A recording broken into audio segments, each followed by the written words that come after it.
Hey, what's going on, guys? Today we're going to be assembling the Ironjawz Orruk Warchanter.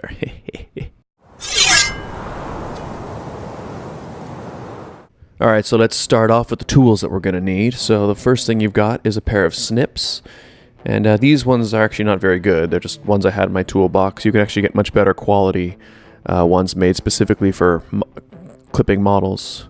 This here is a file that you can use to file off any little extra bits that are sticking out, so we'll be using that today. Should pick up one of those.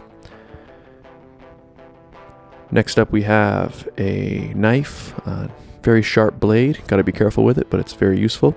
And finally, superglue. You can use any type of superglue or plastic glue. I'll be using superglue today. And here we are with our two sprues and our base that the unit comes with. Your first step is to grab the snips and to remove all of the pieces from the sprue.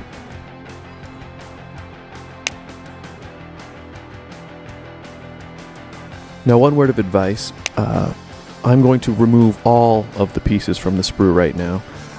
If you're assembling in the future a model that's larger with a lot more parts, I would advise against removing every single piece right in the beginning, just because every piece is actually numbered on the sprue. Next to each part, you'll see that there's a little number there, and that number corresponds with the numbers in the instruction booklet.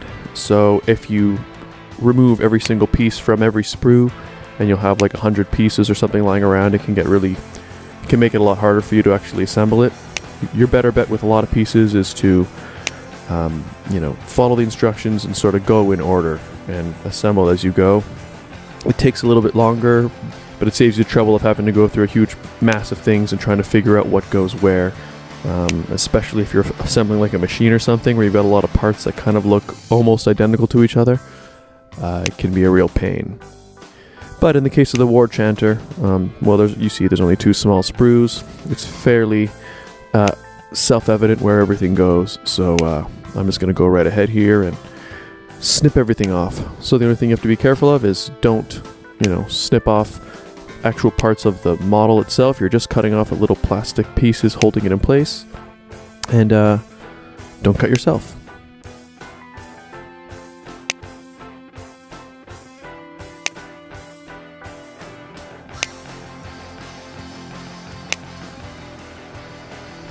So just a couple more pieces here. Like that. Get that guy off of there.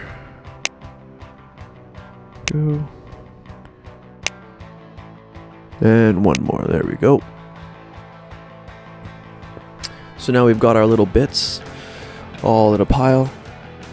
Our next stage is to remove the little leftover bits of the sprue that are still attached. Now, one thing I want to really mention here, so I'm using the knife here, but one, the blade is extremely sharp, so you got to be careful. But one thing I want to you to notice about how I'm using it. You see how my right thumb, I'm holding it very close to the point of the blade that I'm putting in contact with the model. And with a nice sharp blade like this, on a plastic model, you do not need to press hard at all. In fact, I highly advise not pressing hard. You don't want the blade to kick forward and go into your hand. So what I'm basically doing is just putting the blade right there, putting it right near my thumb, and kind of just slowly sliding my thumb downwards. And if you just put an even amount of pressure, it doesn't have to be heavy, just a light amount of pressure, the blade itself almost cuts through the plastic almost like butter. It'll just start to go. So you just got to sort of an even pressure, but not enough that if it kicks forward it's going to cut yourself, because, well, it's not fun to cut yourself. So you can see I'm just holding it there, even pressure, and again it's my thumb that is doing the work, holding it. And again you can see I'm holding very low on the blade. Another thing you can do as well is, if the piece is giving you a bit of resistance, just sort of rock the blade back and forth a little bit, and that'll sort of make it cut in slowly, but do not press hard. There's never a need to, especially with plastic models. So you see I'm just sliding along, making sure it's smooth. Again, once you do this a few times, you'll get used to it. So here I'm smoothing out little areas, making sure it's nice and smooth, especially on these horns. But again, you see I'm just sliding it along, and the plastic just goes. It's no match for a really sharp blade. If you're really having to push hard, then I suggest changing your blade and making sure it's sharp. So again, I mean, this part can be a bit tedious, but the way I do it is you sort of just make a pile, pick up a piece, examine it closely, remove any pieces, and then put that in a new pile. And so by the end, you'll have moved every piece from one pile to the next one, and once that pile's full, you'll know that you've removed every single piece. So again, you see how I'm hardly pressing at all here. It's just, as soon as you apply just a little bit of pressure, the piece starts to go. But at no point am I pressing enough that the blade will kick forward. And again, I'm repeating myself because I don't want you to cut yourself. You don't need to. It's just, you know, inconvenient. But you can see how the pieces are sort of just popping off on their own. There's very little pressure needed. So now finally we got our head, and there's just a tiny little piece on the top here. Let's go like that, and there you have it. Now let's move on to the next step.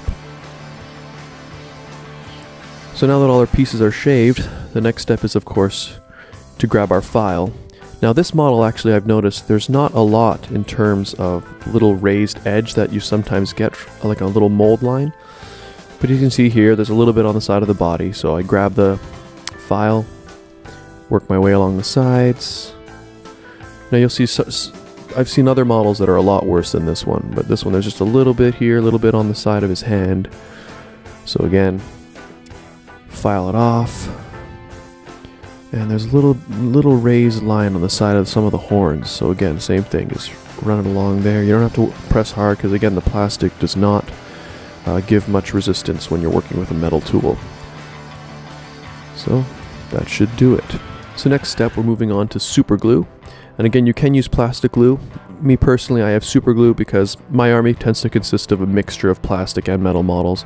Plastic glue obviously only bonds plastic, so Superglue is what I have around. So the first piece is I'm going to fill this creature's chest cavity with his chest. So I grab it and put a very small amount of glue all the way around the edge and stick it in. And then I'm rubbing my fingers along here just to make sure that there's no excess glue. And now we move on to his leg. So again, tiny little bit of glue. You do not need much glue here. If you put more glue, all you're going to do is make yourself have to sort of hold it in place longer. So here, I put a little bit of glue.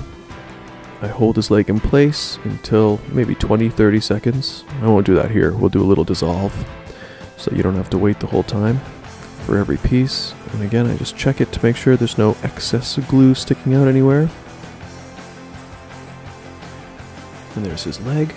Next up, we're going to go to his hands. Again, tiny little drop of glue. And we put that on there. Hold it in place.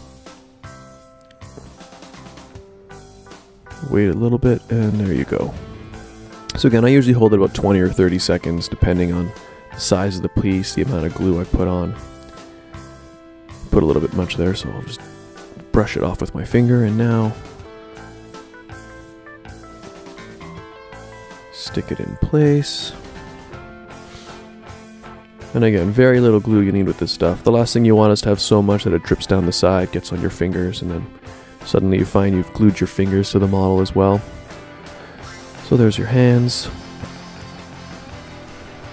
Next up, we'll move on to his head. So you can see there's his tongue sticking out of his throat there, so the head sits right on there like that. So I'll just grab the glue and kind of line it all the way around. It's probably more than I need, but in this case, the head will sit on there on its own without me holding it in place, so I'm not too concerned. Stick it on there. Make sure it's in the right spot, and there he is. Next up, we're going to stick on his apron. I guess that's what he wears when he wants to barbecue.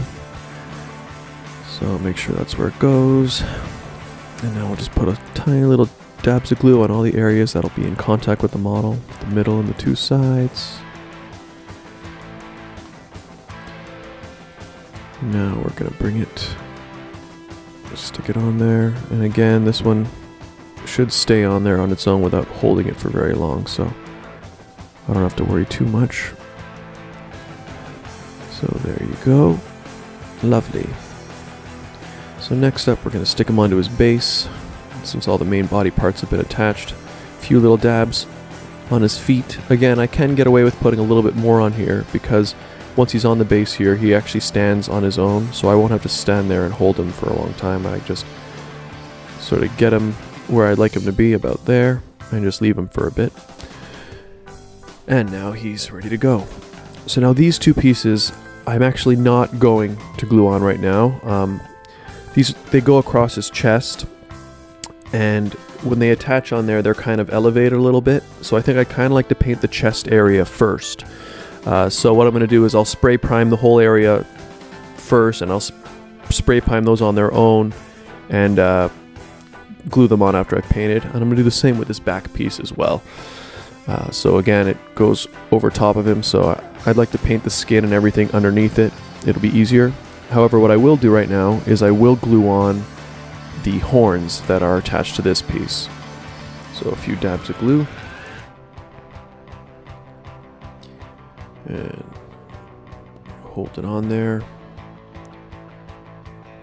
Hold it till it's there. And there's another little two horns coming out the back here, so two little dabs in the hole there. Again, you don't need much. Stick them in there.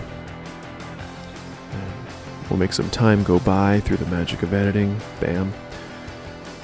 And there is his back piece. Next up, there's this little decorative skull head. You've got a little bit of wiggle room of where you'd like to put it on the model. I just chose to put it on his left arm here, so dab a bit of glue, sit it in there where I think it looks nice, and then you just wait for it to dry. That looks pretty good. And again, you could put that pretty much anywhere you want on the model.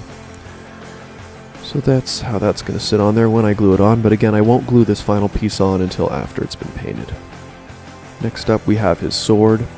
It's the last piece to glue on, so there's a little nub sticking off of his belt there, and there's a little hole in the sword.